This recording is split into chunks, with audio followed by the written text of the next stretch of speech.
ऐकला ना आवाज, किती कुरकुरीत झाली आहेत भजी. नमस्कार मंडळी.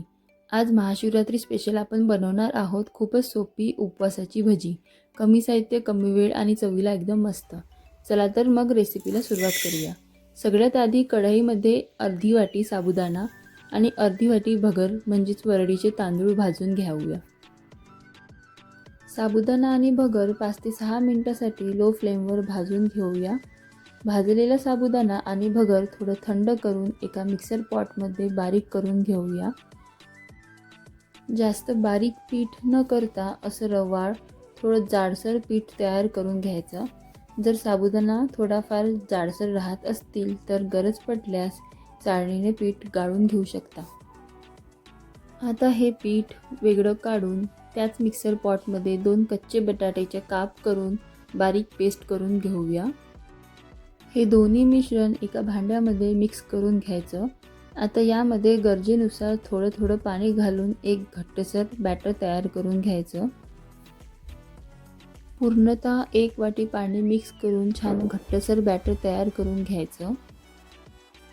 आता यामध्ये अर्धी वाटी भाजलेल्या दाण्यांचा कूट टाकायचा, जिरं टाकायचं, चवीपुरतं मीठ आणि बारीक चिरलेल्या हिरव्या मिरच्या घालून व्यवस्थित हे बॅटर तयार करून घ्यायचं.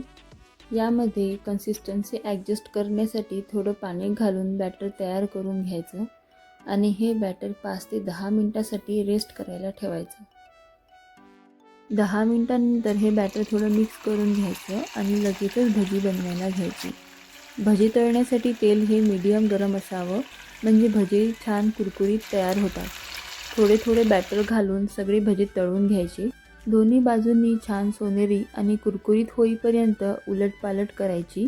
ही भजी बाहेरून कुरकुरीत आणि आतून मऊ तयार होतात. तर तयार आहेत कमी साहित्य, कमी वेळ आणि चवीला एकदम मस्त कुरकुरीत साबुदाणा भजी.